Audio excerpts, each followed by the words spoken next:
Your wealth deserves stability, expertise, security.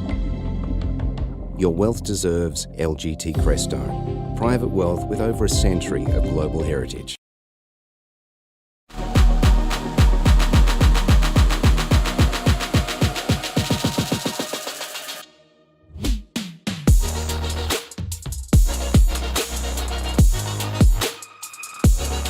Hello and welcome to the Global View on this Tuesday. Good to have you with us. Let's check what's going on at a macro level, and Treasury yields, they've fallen ahead of US inflation data due on Wednesday, with expectations that consumer price growth has slowed to 3.1%. The 10-year yield, which reached an 8-month high last week, is back to 4%, while the 2-year, which climbed to a 15-year high of 5.1, has fallen back to 4.86%. In the latest US data, wholesale inventories were unchanged in May, after declining for 2 straight months, suggesting inventory investment could support economic growth in the second quarter.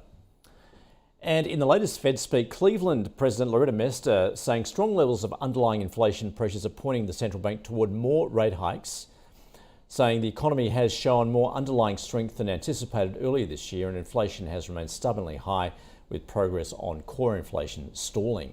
And those comments were echoed by San Francisco Fed President Mary Daly, who said we're likely to need a couple more rate hikes over the course of this year to bring inflation sustainably back to the Fed's 2% goal.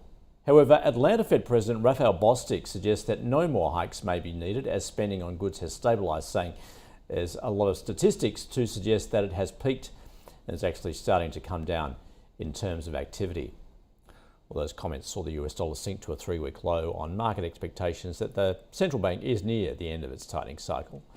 The Aussie trading at 66.6 US cents.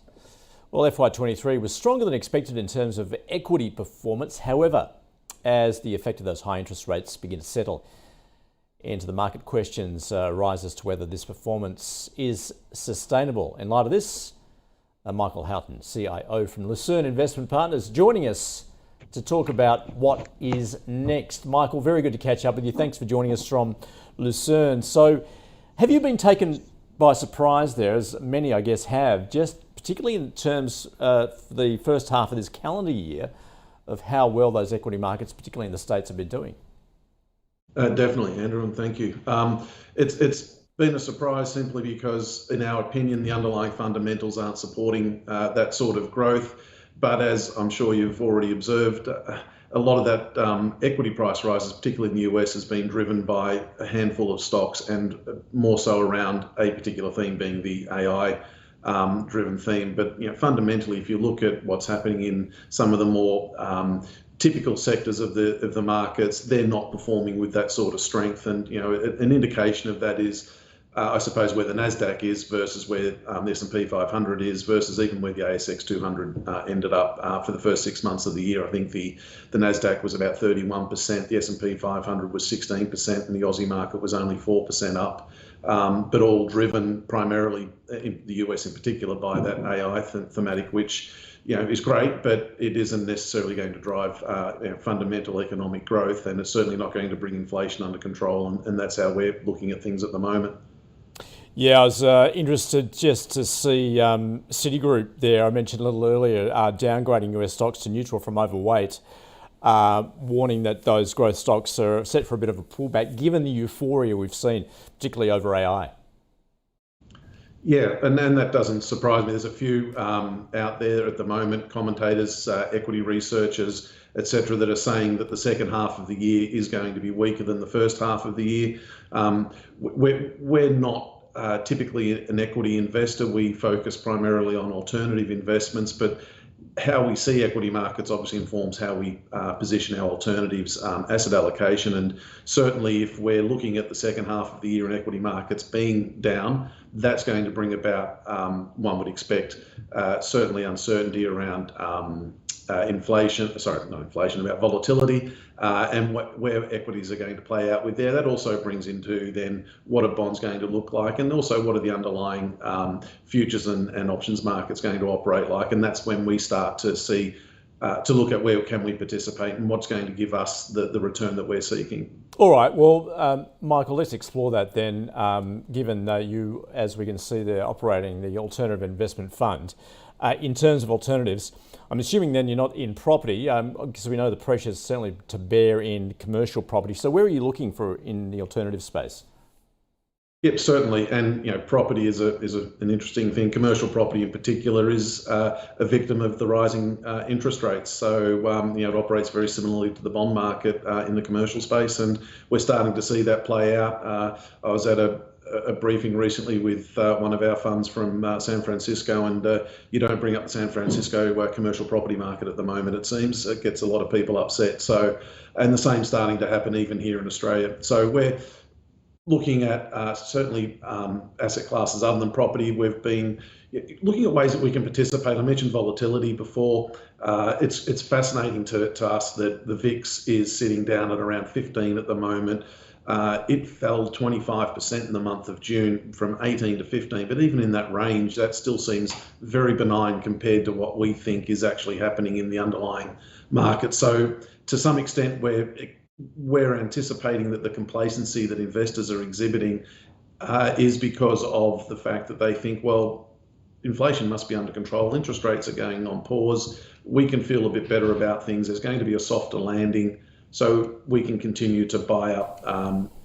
Even growth stocks are starting to come back compared to value. So from our perspective, we're participating in the VIX and where we think volatility is going to go, and we've done quite well out of that. Another asset class that is a good proxy for the VIX is credit default swaps. So where the VIX has been benign, credit default swaps have actually been behaving a bit more normally, and they provide a far better return at a lot less cost. So we've benefited from positioning ourselves in some credit default swaps as well. And some other markets that typically investors don't look at or don't get an opportunity to invest in, and that's the type of thing that we're trying to exploit, is using some of the best managers, some of the best people globally to participate, whether it be in volatility or credit default swaps. Yeah. We've also done very well out of regulated carbon markets globally, and also some of the soft commodities as well have also done particularly strongly. Maybe just explain that a little more though. So carbon futures, that's obviously a fairly nascent market there. How are you participating in that space? Yeah, it is definitely, and the regulated market is the one that we've focused on. So we're not looking at the unregulated space, and simply the difference is one's operating on an exchange, the other's operating on, like the ACCUs in Australia are basically priced through, well, cheekily I'd say just how the government decides it's going to issue or not issue, whereas the regulated exchanges, of which is about 15 at the moment globally, provide a lot more price discovery and therefore transparency, and they're offering futures and you don't have to just go and buy the credits. And what that means is then if you've got a very good operator and someone who understands the market, you're able to exploit then inefficiencies in that market. And while I think in June the most carbon markets in Europe and the US were down, the investment that we made was actually up for the month about 2.5%. So it's as I said, how you find those opportunities is really important. We're using a UK-based manager to do that, and they've, in our opinion, probably one of the smartest ones out there, because they've written that paper and the course that people are studying on how to build these markets and participate in them. You also mentioned soft commodities. That's interesting. Why softs at this point?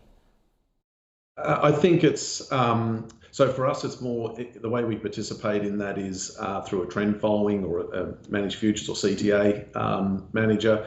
And it's back to where I think resources got a lot of the attention, particularly the new battery minerals, and some of the, the softs are around food and supply of those sorts of basic needs that we all have, and they probably got forgotten or left behind a little bit, but their importance it has started to come to the fore again. They've also, supply has become a bit more normalised, but then the war in Ukraine is still ongoing and having an impact on those markets, as is some of the inflationary impacts too on being able to produce those goods. So those prices have started to creep up probably over about the last 9 to 12 months. Michael, great to get a view of your strategy there at Lucerne. Thanks so much for joining us. My pleasure, Andrew. Thank you. All right, that is the global view. Just before we go, let's check where we're likely to open. As you can see, they're expecting a strong start on the local market. SPI futures up close to 2/3%. Stay with us. The open is just around the corner.